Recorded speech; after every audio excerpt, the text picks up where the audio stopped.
these are 5 credit repair methods that you definitely want to avoid like the plague, okay? And here's the reason why. There are a handful of actual dispute methods that are going to work to remove these things, and these are not them. Starting with number 1, which is identity theft. And I actually just had this conversation with someone earlier on a call. Before you go and hit that thumbs down, you gotta listen to the words that are coming out of my mouth. The reason, if you are not an actual victim of identity theft, that you do not want to use the identity theft credit sweep is, number 1, you're not a victim, okay? That's just straightforward, all right? We're just gonna call it what it is. Number 2, it's illegal if you are not a victim, because you are literally committing perjury when you go and you fill out that affidavit. 1 year for perjury. That is a Class C felony, okay? There's actual people who have gone to jail because they did that, all right? Another thing is that millions of people, millions, not hundreds, not 10, but millions of people screwed it up for everybody. Like back in 2013, 2014, 2015, that was what was popping. You'd be able to just do the police report, your 1-page letter that said, hey, all of these negative items are, resulting from fraud. You submitted your affidavit and wham, bam, thank you, ma'am. 4 business days later, all of those were off pursuant to Section 605B, right? You, my friend, should be able to prove what you're saying. Every single thing that you do with credit repair, credit sweep, removing negative items from your credit report, you need to be able to prove, including your arguments, okay? So that was number 1, identity theft. Don't do it if you are not a victim. Just please heed my warning on that one, okay? Number 2, you're probably not gonna like this one, but this goes along with everything. 609. All right. Now, before you get your panties all in a bunch, yes, there are people who are just living by the whole 609 thing, and yeah, it works for some people, and for a lot of people, it just doesn't, okay? But I will tell you what does work for virtually everybody at the end of this, so make sure that you stay, okay?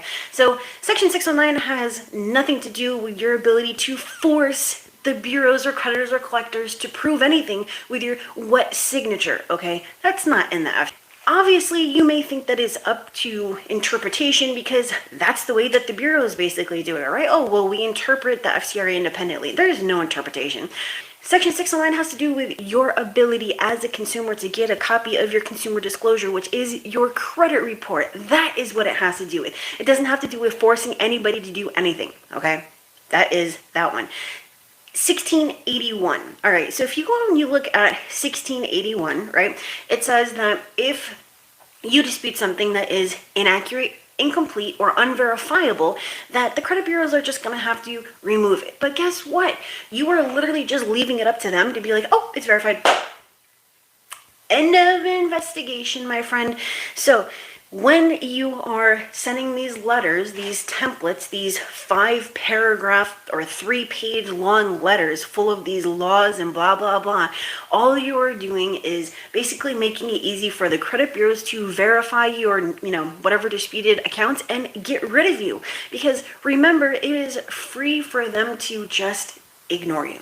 And a lot of people just go away, all right? Especially when you are sending in these things that make absolutely no sense. Now, you can use it as part of your argument. I'm not telling you that you can't, but I am saying that that's probably not the best route for removing these things permanently from your credit report, okay? There is a better way, and again, I'm going to tell you what that is, okay? And if you've been following me for the 9 years that I've been here on YouTube, you probably know exactly what I'm about to say, all right?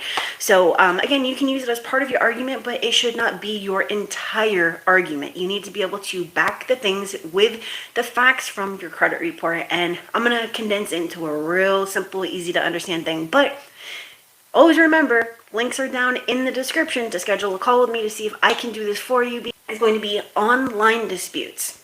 All right, I had this conversation with someone yesterday.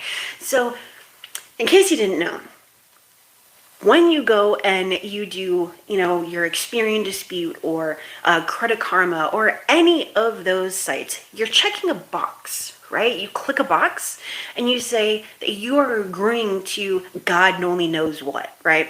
Well, inside of that God only knows what box, what you are agreeing to is give up your rights pursuant to section 623 and section 611, all right? And I actually teach you all of this inside my course. So if you are part of my course, you probably already know this, but if not, that link is also down in the description where you can learn everything and go from zero knowledge to disputing like a pro, okay? And it also comes with these 144 dispute letters, all right, and the app that's actually going to help you to write your letters.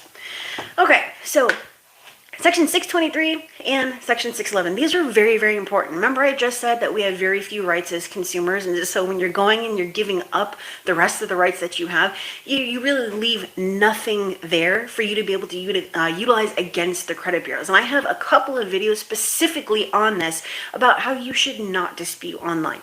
But it's very straightforward. What you are telling them is that in the event that it comes back and it's not in your favor, in other words, they verify as accurate, you're okay with it. I don't know about you, but with me personally, I don't like giving up things that I don't have to, such as, I don't know, my rights, okay?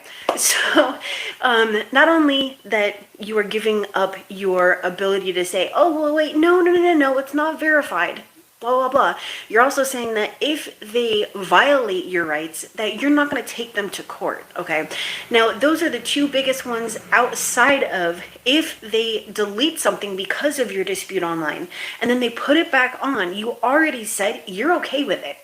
Now, the very last one is saying no contract, or I have no business with you. If it were like that, these things wouldn't go on your credit report. There wouldn't be things such as, I don't know, the collection industry or lawsuits or anything like that, okay? So yes, when you sign up for credit or money or services or whatever, you are agreeing to things in that contract that you are signing or that you are clicking or typing your name to or whatever.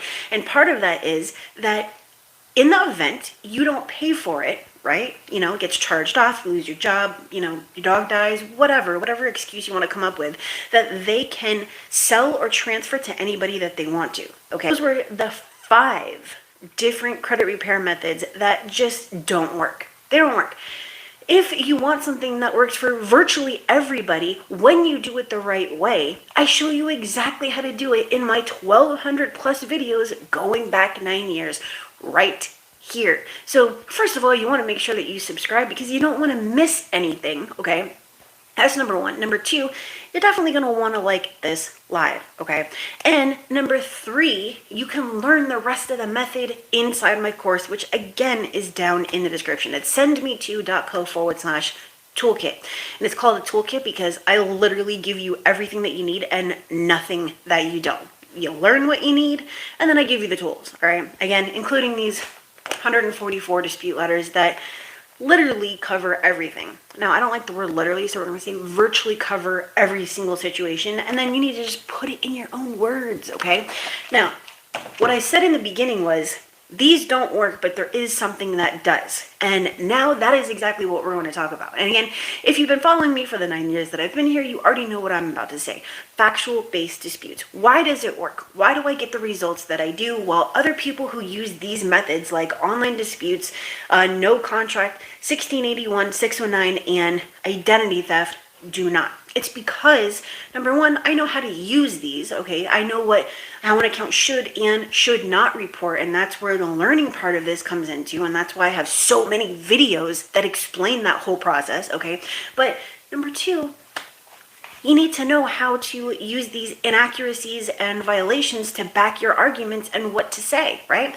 And also down in my course, I show you exactly how to do that with the Agero formula and the structure that has allowed me to remove over 50,000 negative items from client credit reports, okay, over the last 5 years. Now, I've been doing this for 12, but I created that formula about 5 years ago.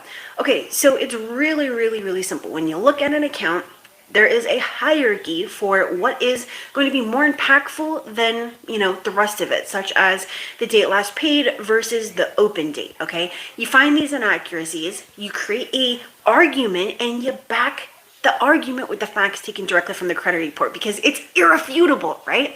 They can fight all they want, but we're not leaving any room for them to just not do what they're supposed to, because we're going to hold them accountable with our paper trail and eventually going to the CFPB. And I should have used that as number 6, going to the CFPB way too early. You definitely don't want to do that because, first of all, they don't want to deal with you, okay? They're not there to police your credit repair process, and people have no idea what they're even there for, and they just go and try to create a dispute with the CFPB without even going to the bureaus first, okay? There's a time and a place, and that is after you've exhausted all your remedies, okay? So create your dispute. Back it up with the facts from your credit report. If you need to learn how to do that, again, free videos, over 1,000 of them, and my course, or any of the other things that I provide. And I promise you, when you are consistent and you are persistent and you do an actual credit sweep versus credit repair and all these worthless tactics, you will be able to remove your negative items, okay? If you have questions about it, you can go to any of my other videos, post a comment, and when I have time, I will answer it, all right? But again, if you want to learn the entire process, it's really, really straightforward. And I give you a ton of bonuses, as well as the letters, again, 144 of them, and the app to help you create these disputes, because it literally does everything for you.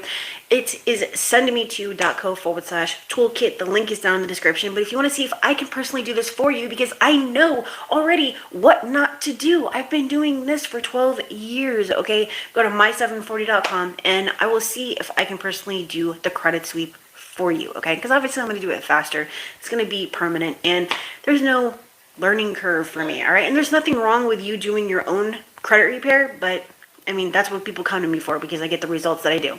You can love me, you can hate me, but you got to respect me, because I prove that this works, all right? So I will see you later. I gotta go, unfortunately. I got other things I want to talk to you about, but there's always a different day, another video, and I guess that is it. So smash that like, subscribe if you haven't done so, and I'll